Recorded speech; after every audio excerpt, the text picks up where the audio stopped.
Starting. We are now live. Excellent. So here's the plan. I have two things in mind for this about 55 minutes we have left. First, just a quick round.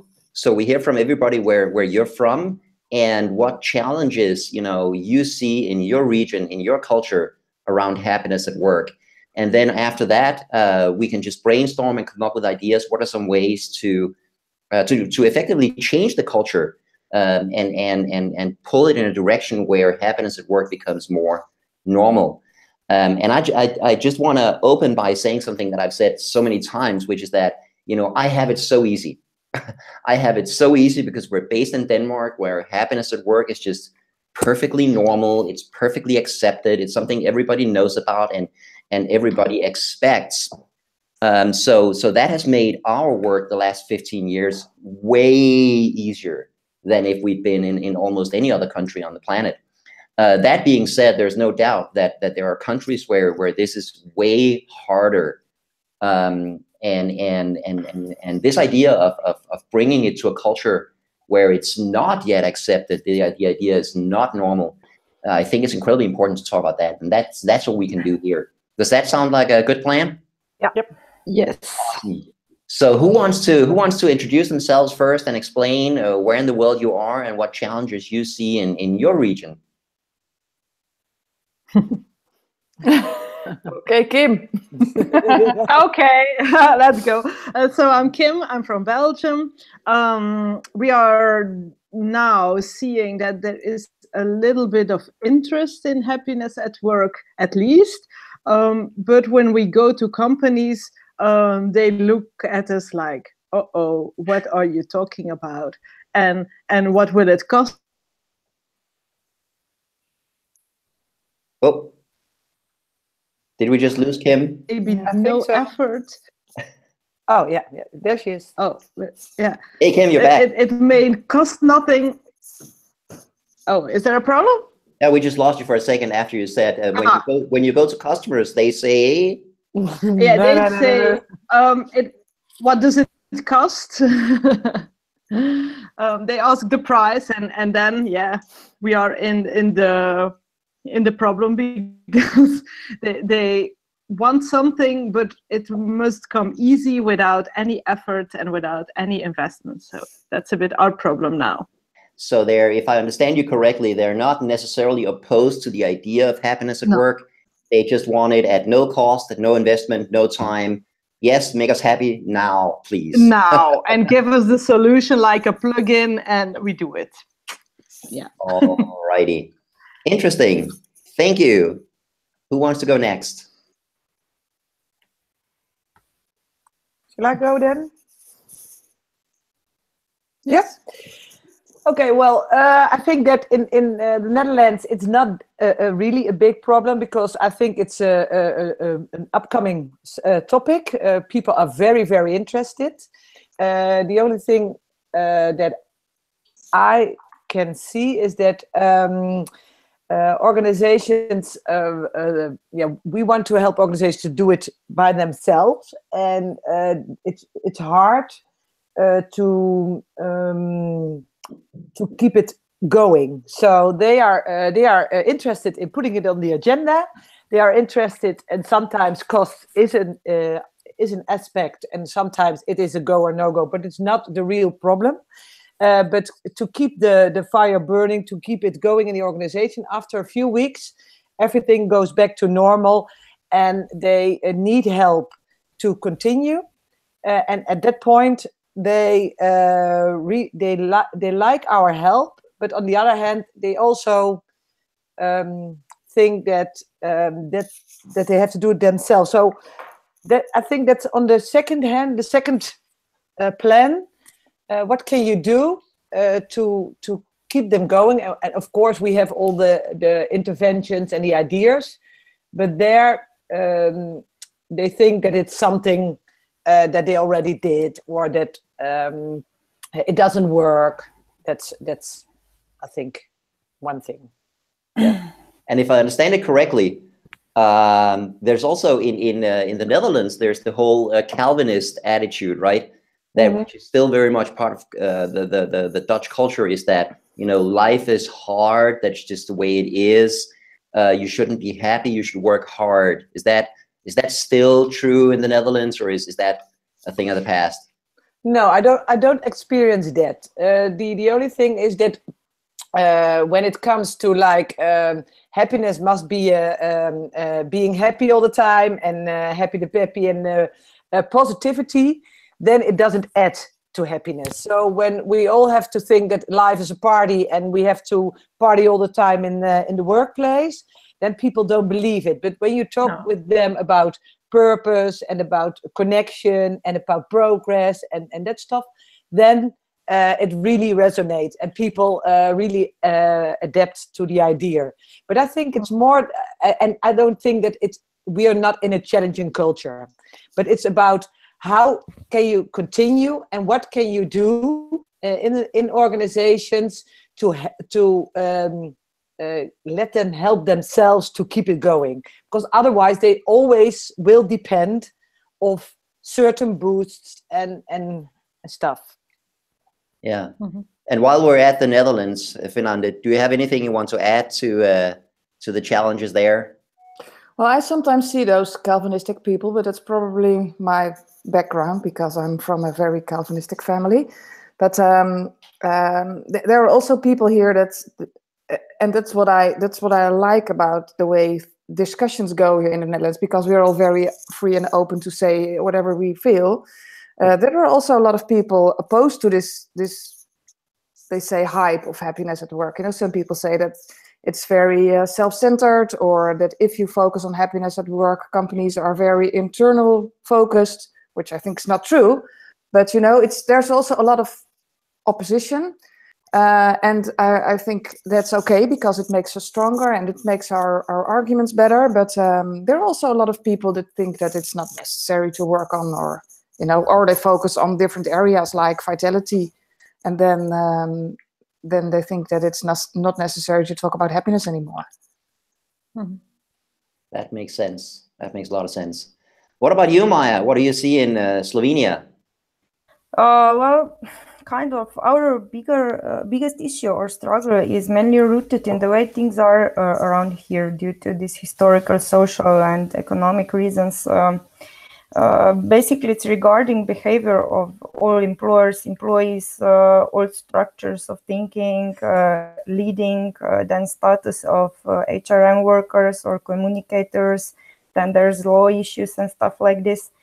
And because of this, I think we are, I would dare to say, a little underdeveloped with some bright exceptions in the area of people or client-oriented organizational cultures. And the latest engagement research showed that rates in Slovenia are only between 15 and 17%, which is really, really bad. But we have kind of high hopes for things to get around in your future. We are doing a lot of work on awareness, and because we are still kind of they're still hanging on, not on happiness, but on satisfaction. They don't even differ these two things, satisfaction or happiness or engagement.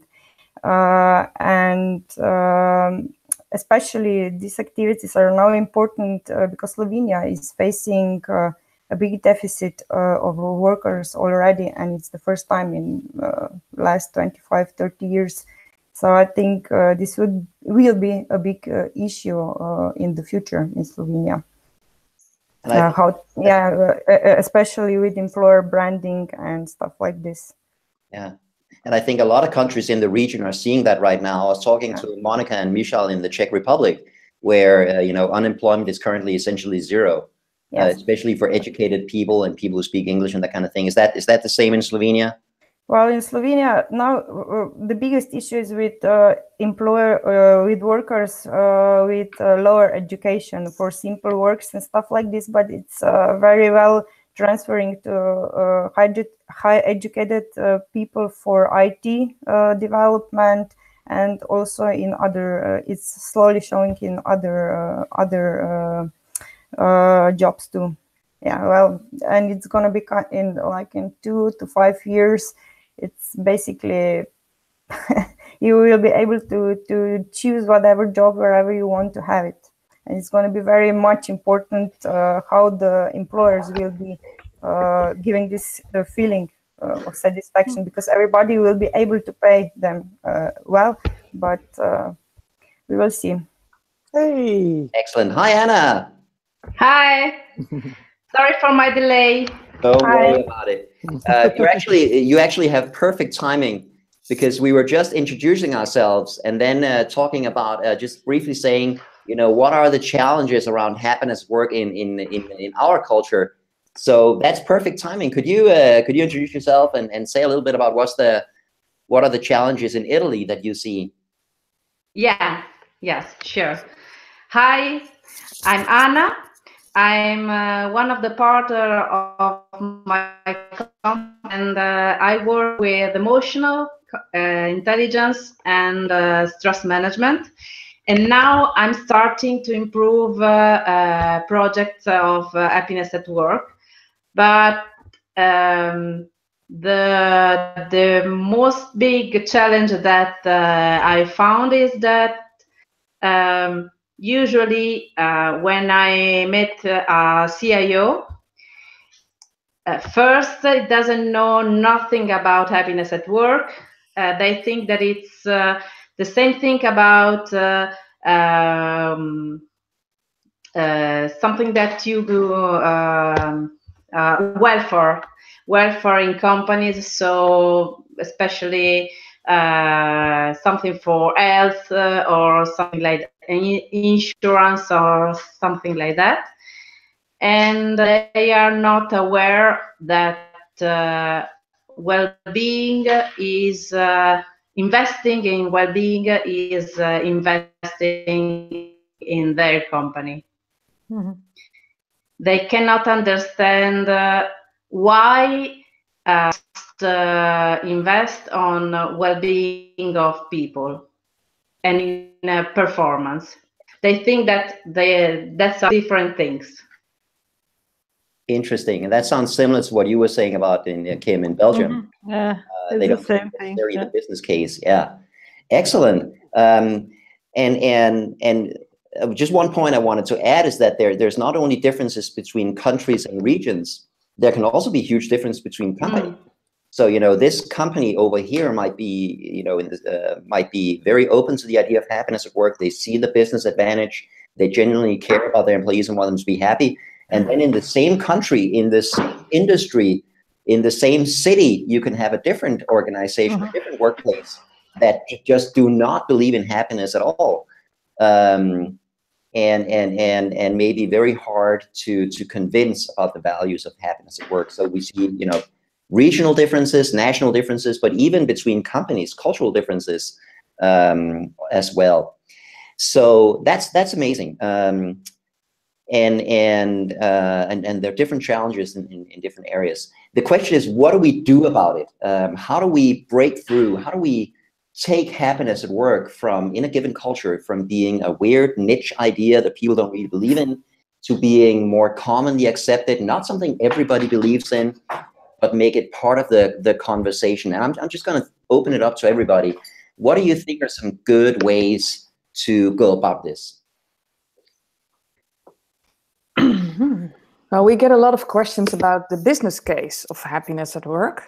And some people are very sensitive to those arguments, and some are not. And I think that's really funny that one day we were at a huge accountancy firm, and during the workshop we had some data about, you know, from all these Gallup research and stuff. And they said, afterwards we asked, okay, tell me, what can we improve, and what do you like, and what didn't you like? And they said, yeah, you know, all those data, they don't really interest us. They're not really interesting for us. And some other companies think that nice cat, that these data are very interesting. So it's really, there's a huge difference. But usually we discover that as long as you have the data, you know, in your pocket, and you can tell, and you show that you know, and there's no guarantee, of course, but still most people are sensitive to that. The fact that you know, and that the data exists, they think that's important. But then they also ask, oh, okay, so if we do anything like this, what will effects be on our results and on our profits? And well, you know, of course, that's impossible to make. Yeah. Yeah, and the other thing is that when you talk about science, so maybe sometimes, not always the business case is about data, but when you tell them about science, or you give some kind of examples like the Losado experiment, and when you give a lot of data, scientific data, not only from the research, but just about positive psychology or research and that sort of stuff, that really interests them. So what you can add, and especially we saw that lately in the agile environment, the ICT companies, they're really interested in happiness at work when it comes to scientific data. So they can adjust it to their methods. They're very familiar with a lot of exercises and methods we use for happiness at work, but they're not so much aware or how informed about the scientific data on happiness at work. So it depends on the companies or the business area as well. Interesting. So having the data, having the research data, both showing why happiness at work is an advantage and also what makes people happy at work, can be a useful tool. And just I agree what you were saying with what you were saying, Fernanda. Even if they're not interested, just knowing that you have it and they know you have it gives our message sort of a serious foundation that I really like. Yeah. Other thoughts? What else can we do to make this part of the conversation, to shift the culture to make happiness at work more accepted? I think. Yeah, go. Well, I think it's very, very important to raise general awareness about this stuff. So we are using a lot of events or just preparing some free workshops for interesting people, and we're also now starting a campaign when we get the certificate to get the news through the media, to use the media to communicate with the large part of business society. Yeah, and I like that idea. And do you approach the media directly, and they come to you? How do you get the idea? Well, you know, Slovenia is such a small country that basically we know everybody, and since we were working in a PR company for 20 years, we basically know everybody that works in that business. So we are using basically our private channels to get it through, and some that we don't know. Also, we are just like we pick up the phone and call them, tell them what we have if they're interested. If we can make an interview or maybe be a guest in the show or whatever, stuff like this. And we are also using some already writing for some media about happiness at work. So we are spreading the news. But I think that once, because Slovenia is such a specific country, if you have a certificate, you're worth more. This is basically it. And I think we can make a big advantage from this, from the certificate, from the knowledge that we get there. So we can push this happiness at work as a strategic priority in companies. This is our goal, to make them see that HR and communicators are not some people dealing with papers, but should be, and happiness at work, it should be one of the strategic pillars in every company. Yeah, I also like the idea of doing events, because what happens when you do an event or a little conference or is that you actually bring people together who believe in the same thing you do, and they get to meet each other. And they get to find out that there are actually other people who believe the same thing I do. I think we saw a great example of this a couple of weeks ago in Bordeaux at the Stéphane's conference, which was the first conference, I think, in France, possibly about happiness at work. Certainly the first conference in that region of France. And you know, he had 120 participants, and they all get to meet each other and talk to each other and find out, hey, I believe in happiness at work, and you believe in happiness at work. I'm not alone. There are a lot of us who believe in that the same thing, and that can also help shift the conversation. I think. Does that make sense? Yeah. Yeah, I think so. What we see in Belgium is that the companies are always a bit waiting till there is some pressure. So they are not going to jump forward to say, yeah, I want to be the first to do this or that. They need some examples. They need to see that, yeah, everyone is doing it, so I might be joining it. So that's a bit, now our thought is to have some companies already doing things, to get them out and spreading a bit their example, to get the others a bit like, oh yeah, someone is doing it already, so we might do the same. So I think, yeah, spreading examples is a good way to make people more But Kim, open you to have it. this Yes? very important and well-known professor, Leo Bormans. Yes, but even he's more speaking abroad than in Belgium, you know. Really? Yeah. Yeah. Yeah, he's at all the conferences all over the world and here in Belgium. But now he's organizing some class about happiness in general. So he's yes, trying to spread the word. But we see that companies wait a lot. They don't jump easily into it. So. I actually agree that the positive examples are very, very powerful, and especially positive local examples.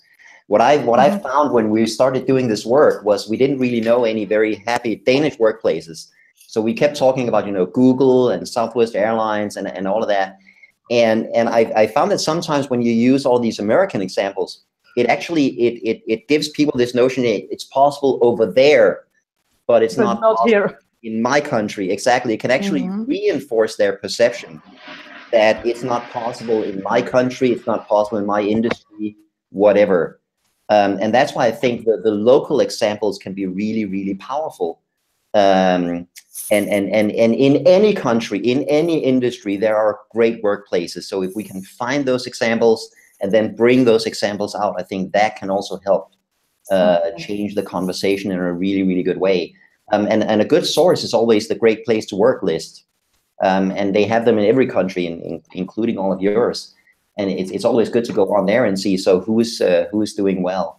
And I know, Anna, I know you've looked at some really good workplaces in Italy, right? You talked about Locioni or something. Was that you? I'm trying to two things. Organizing a big conference for next year, and now I'm working with an international company that has had many things, happiness at work, but not that was happiness at work. And now I'm trying to help them to analyze the effect. I put in Podio a presentation of Ball Beverage that has this products with paints of children.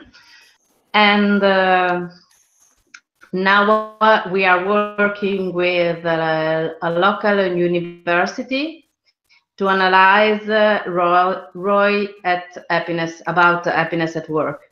We are just starting. We will start in July, and I hope this data could help me. But I think that could be very interesting if we can share the documentation and the way we use to present to our customer the opportunities, because every time that we try to speak about it, probably we learn something new. So if we can share our experience about that, about this kind of presentation works well because we talk about this point and this point and this point, I think that we can improve ourselves. That's my proposal. That's a great idea. Are you thinking like specific proposal documents that you could share that you send to a client, or are you thinking about, you know, how you structure a meeting, a sales meeting with a prospective client, or what would be most useful, do you think? Both of that, because I tried to, I make a presentation last year about after the course with a lot of data and presenting the model, but I understood that it doesn't work very well. Yeah, it's not effective. So now I'm starting to change it. But I have my only my experience. That's why. So probably we can improve our presentation, sharing what we are doing. Now I'm trying to find. I hope that the research that we are doing with the university can give me some data that I can use in a presentation with other customers about ROI.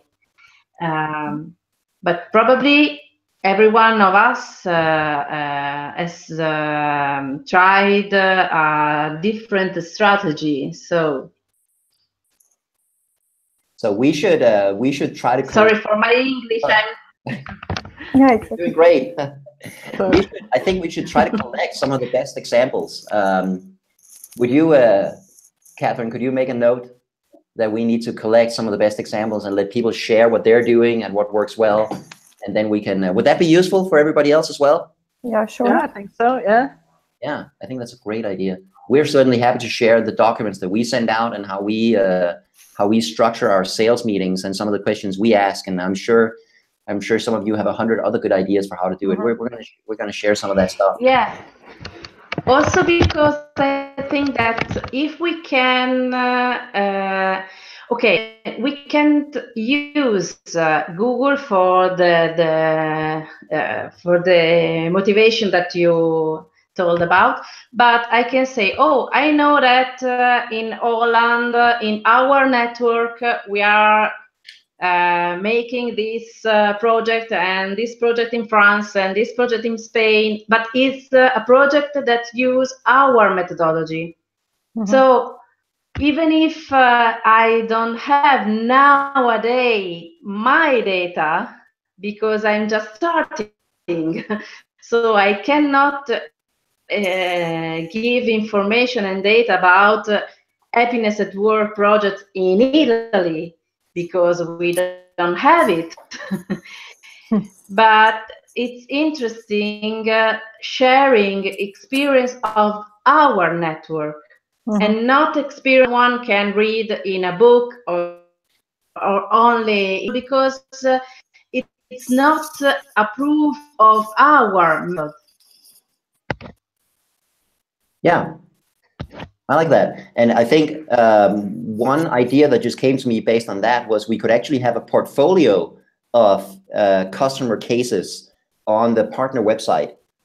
So people could see, you know, we work with this customer in this way, and this partner worked with that customer in that way, and here are the results, here's what came out of it, here's the process. So we could highlight it so potential clients could also see it right there. Could that be a good idea? Yeah. Yeah, and I think we can pick the things we think that in this sector or in this company could be useful. So because there's so many differences between companies, you can say, oh, but that's in the pharmaceutical industry, so that worked well there. Perhaps we can use this example to convince them, and in a bank sector there will be something else that could be convincing. So yeah, I would like the idea. Awesome. We're gonna look into that. Make another note, Catherine, please. Awesome. So we talked about having the science. We talked about, you know, having we talked about events. We talked about getting into the media. We talked about having the sort of sales process. What other ways could there be to affect the culture and make happiness at work part of the conversation? The International Week of Happiness at Work, of course. That's a great idea. Let's do that. Warren. Why didn't you mention that before? Yeah, definitely do that. And where do you see the potential? How could that help shift the conversation? Well, what we see in the Netherlands, it's really flying because a lot of people really like the idea of getting more attention and putting it on the agenda. So even companies that we didn't know, that we weren't aware of, that they were working on happiness at work, they now contact us and say, hey, that's great, we also want to join. So I think it's strengthening the network of companies that are working on it. We are organizing an unconference where everybody can talk about what they think, how we can improve happiness at work in the Netherlands. So I think that's really interesting also for people that are already very far, but also for people that are not that far. So we bring them together, and if they join forces, and then they can learn from each other. And I think because it's it's a non-commercial project, everybody thinks, hey, that's nice, we can join, and we can do whatever we feel is important or good for us, for our company, for our sector, and yeah. So far, it works really well. So and also people that are not in a company that's very happy at this moment, they can have a look at other companies and go to these company visits or read the stories that we're going to share, a lot of them on the website. We are still in the process of writing those, and I think there will be there's a lot of energy flowing in this idea. So I think it can work in a lot of ways. But I also think that every country has to find its way for itself, how it's going to work in your country. Mm-hmm. Yeah, we see that companies are interested, but they don't know a lot about it. We have to do a lot of explaining. Yeah. So we started by contacting our own network for companies. We think from knowing them that they are aware of what's happiness at work and how they implement it. And if we ask them, do you want to join the International Week of Happiness at Work? They say like, and what is that? and what should we do? And what can we do? And we are like, yeah, but you do this and that in your company. Oh, I'm going to decline. Oops. Voilà. Yeah, my phone. So it was like, hey, they're doing great stuff, and they don't realize they're working on happiness at work. Yeah. So that was our eye opener from the beginning. Like, yeah, we think you are great at it, but you don't know it. You're doing something. So that's what we see now. Yeah. But with that information, we go to other companies now. So it's like. And tomorrow I want to work on kind of a toolbox for companies that want to organize something but don't know where to start. So I think that will help. We already have these posters with the manifesto. We have postcards. And there, you can use a lot of materials like your posters, Alex. And I think there's a lot of, if we combine everything together, I think we can have a great toolbox, because we can, very easily make some sort of a event program checklist or something like that, So, and this is just the first year from many years to go. So it will develop. It's an agile project. Mm-hmm. Yeah, and the same goes for participation. So people can just start very small and just do one little step and then grow into it. And I think that's one of the greater things about the International Week of Happiness and the Dutch version as well, that people can do something small, like just signing the manifesto, and then they can go another step by doing something really small, and then they can do a step further. So that's really great, and I think that's the way what you say, Kim. It's the same, like people don't know what to do, but they can do anything, and when you tell them that, then they think it's okay. Well, I can do something. I said you can get coffee the whole week for your colleagues. That's also something, and then say, okay, I will do this because it's the week of happiness at work. So that's just one thing you can pay attention in baby steps to it.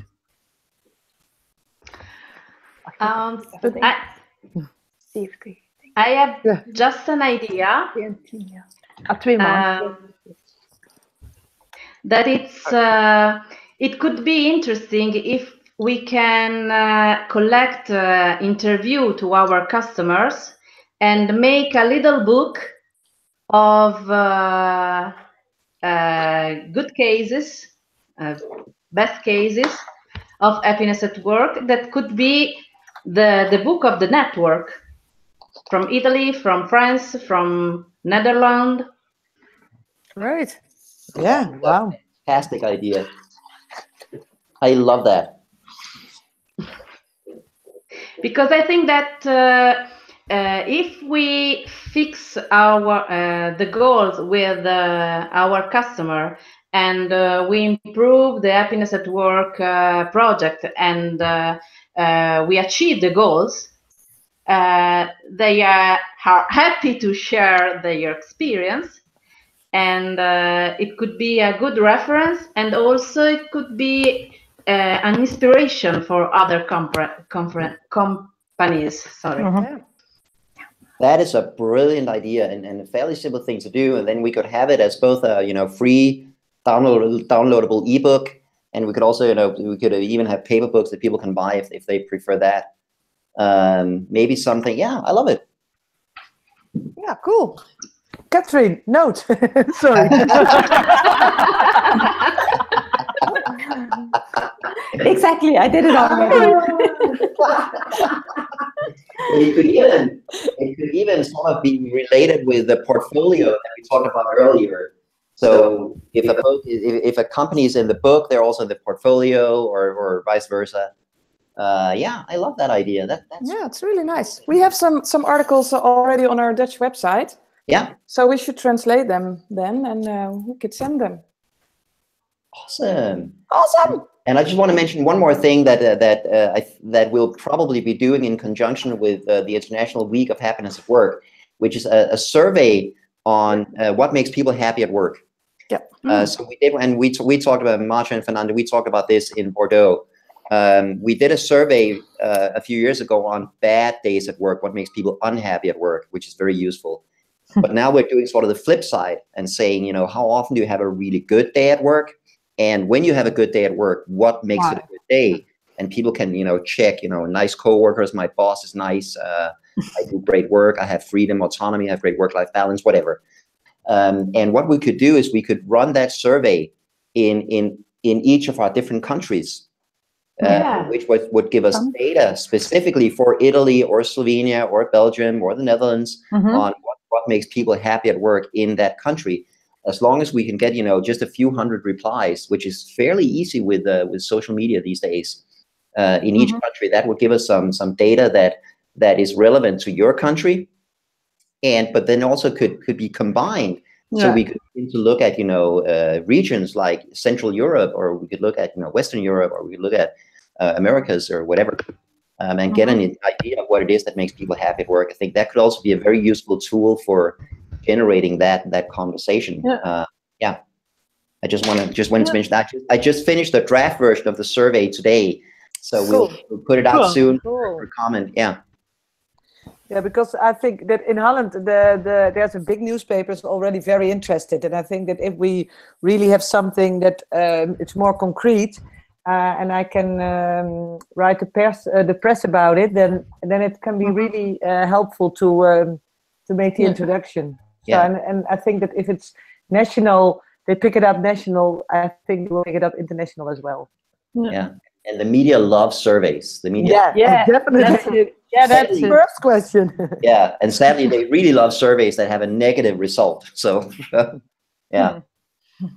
Awesome. Yeah. Any other ideas? How do we shift the conversation? How do we make happiness at work, natural and normal in some of these more challenging cultures?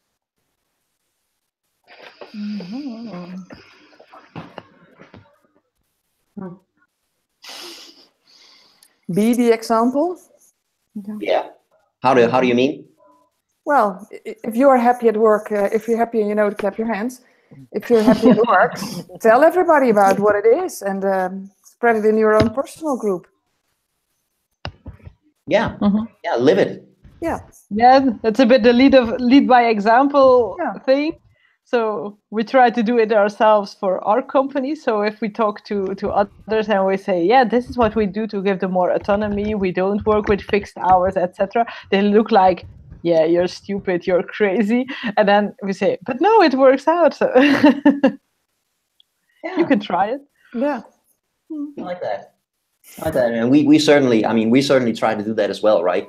I'm not going to pretend like we're ecstatic at work every single day. I mean, we have our challenges like everybody else, but we try to work in a way that fits who we are, and we try to do some things so that we are actually, you know, and we, you know, so we actually enjoy what we do. It just kind of makes sense, right? Yeah. Yeah. Any other? I like that. Any other ways to go about this? Ways to approach this? Yeah, but we would love to talk about more at events of others. And that's what we are trying to do, is to make our way into other events to be on the speaking list. But that's a hard job. They always, here in Belgium, everyone goes always to the same speakers, to the same people who tell every time the same thing, and we like, yeah, but we have something new to tell you, but they're not like, oh yeah, but you haven't proven anything. Yeah, but if you don't give us a chance, how can we prove it? So that's a bit a difficult one. We would love to, but for us it's a hard thing to get on the list now to be accepted as a player, but perhaps we're too young. But interesting. Does anybody have any input on how to do that, on how to be sort of invited to all of it? Because certainly in Denmark there is a lot of HR events and conferences and everything. How do you get invited to be a speaker at those events? Well, in Slovenia, I definitely have to know somebody, basically. Yeah. It's the same problem as, you have to know somebody or be best friend, or I don't know. Because it's very clientelistic also in this sense, like they like have, like she said, the same speakers, the same people, 1, 2, maybe 3 companies that are basically doing all the talking and stuff like this, and you're new, who are you?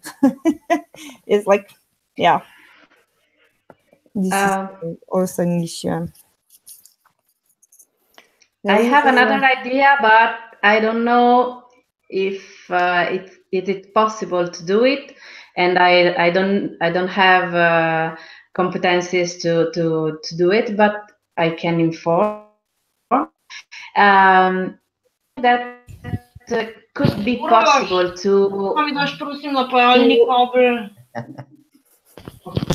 to achieve some financial help from Union European, because I think that there are some calls that we can use to make researches, but also I think to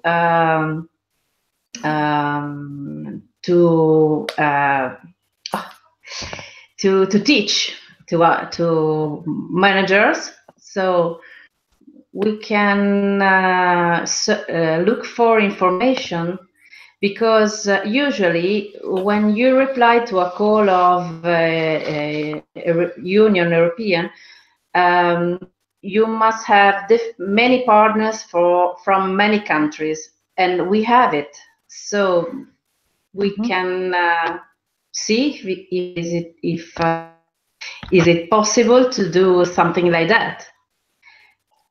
That's a really interesting idea. I know nothing about it, but I know that Vega IT in Serbia, who's also a partner, they do this a lot. So they know the whole process. They know how to do it. So if anybody's interested in that, they would be the right person to ask. Please, can you repeat it, because the broadcast is very. I just could hear just some words, not everything. The idea was to apply to the EU, the European Union, for funds, because they have you know, so many different programs you can apply to. for research or for teaching or for development or and as Anna was saying, the one of the main requirements is that you are a partnership from different EU countries. That's one of the best ways to actually get access to these funds. And that's exactly what we are. So if somebody had an idea for a research project, you know, let's look at the ROI of introducing happiness at work in this type of organization or in leadership or whatever. We could potentially go together. We would also need to have an academic partner. So we'd also need to work with a university. I think that's part of the, Anna is nodding, I can see. Yeah, that's also part of the requirement. But that's certainly possible. And Vega IT have tried this before. I've never done it. I have no idea how this is done. I have a feeling that it's quite complicated. It's a lot of writing. Yeah. Has anybody else tried it? Anybody else here? No. No, I've done it for education, for Erasmus Plus. So it's just applying and filling out a lot of papers to prove everything on paper. It's a bit of boring job. But if you want it, you have to do it. Yeah. But I like the idea, and it would certainly give access to funds that could then be used for research or for developing a program or whatever. Yeah, I like that. That's a cool idea. Any other? We have about 5 minutes left. Any other ideas, thoughts? How do we make this part of the conversation in countries or cultures that are not used to it?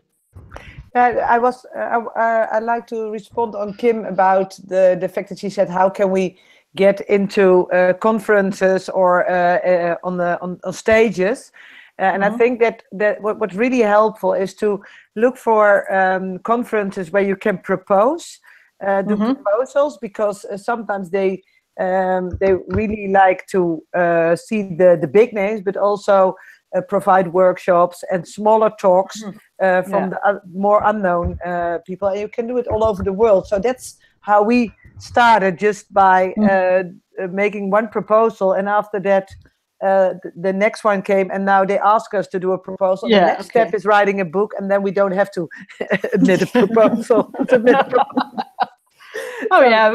That's paperwork.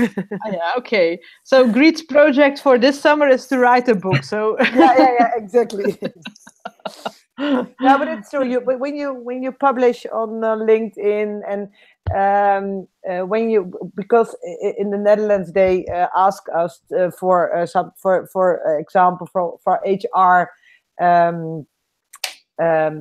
conferences, and it's just because I just wrote them an email or something, and then they follow you on LinkedIn, and it goes step by step. It is really it's not that difficult. You just have to put a bit of effort in it. Okay. Okay. Or have your own event. You can say Alexander Kirov, and then okay. Oh, you're gone. And now it's and we can use LinkedIn also for sharing good experiences. Now I'm starting to do it, writing some news using the hashtag happiness at work, so that every connection that I have could read something about happiness at work. So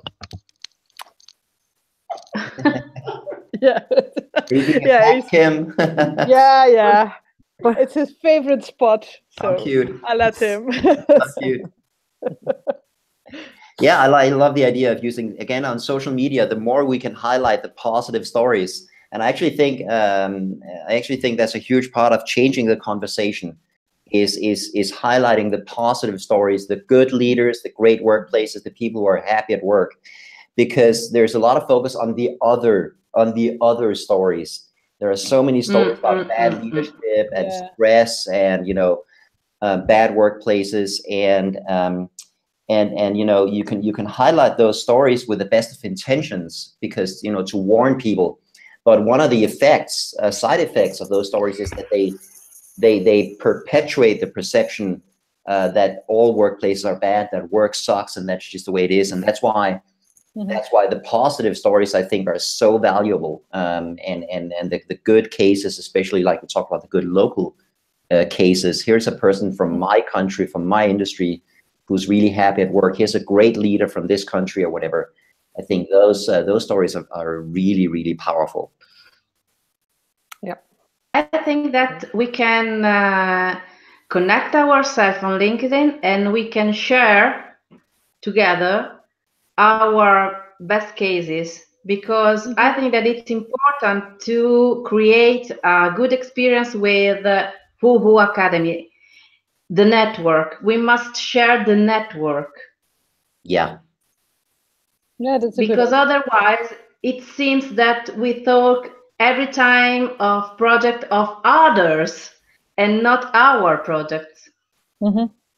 Yeah, and I actually think that's coming up soon. Actually, this fits in perfectly with a project that Catherine is starting on, which is to collect those success stories, and then so we can share them internally. So I think these would fit really well together, wouldn't they? Sorry? Yeah, and also we're talking about doing a conference together, and yeah, so we could highlight a lot of those stories. So yeah. Fantastic. We're getting a lot of great ideas out of this. This is awesome. We only have a couple of minutes left. Any final ideas, thoughts? I have one final thought, but any ideas, thoughts? I like it. Has this been valuable for you guys? Yep. Yeah. Sure. Yep. Excellent. The final thought I had is that I think a huge part of this is about finding a balance between respecting the culture and challenging the culture. And this goes, whether you're talking about happiness work in a nation, in a region, or even inside one workplace. Every workplace has a culture as well. And you can come in and you have to be a little bit respectful of the culture they already have. So if these are serious people in dark suits and ties, maybe you come in one way, and if this is a fun workplace in the advertising industry, maybe you come in with a different approach, right? So on the one hand, you have to be mindful of the culture that is there, because if you come in with something that is too weird, I think like Marcia or Fernandez said, if you come in with happiness is all about fun and games, and we should all be happy all the time, nobody can take that seriously, right? So on the one hand, you have to respect the culture that's already there. On the other hand, you have to challenge the culture and say, this is how you're doing things right now. There is a better way, and here are some ways we can change that. And don't be afraid to do things that will challenge the status quo, because there is no change without challenging the status quo. I think that's a really interesting I think lens to view this through. And maybe if you're always, and I think we fall into this trap, and maybe we're always out there showing videos from Southwest Airlines and Zappos, and they're like rapping and they're making jokes, and maybe some people from an insurance company are looking at us and they're going, that's weird. That's just too much. And maybe we're actually having the opposite effect. And remembering that happiness at the end is something we take seriously. It's not just fun and games. It's not just foosball tables and Friday beers. It's also about doing your work and helping each other and being good at what we do and all of that. I think that balance between respecting the culture and challenging the culture, I think, is also a really important thought. Yeah. It is. Excellent. Well, thank you guys so much. I've had a lot of fun. Have you guys had fun? Yeah. Yeah. Yeah. Thank you. Wonderful. Well, in that case, thank you so much, and I will see some of you in Maya. I'll see you in Copenhagen. Yeah. Yeah. Awesome. Thank you guys so much. Have a fantastic rest of the day. Yeah. You too. Bye. Bye.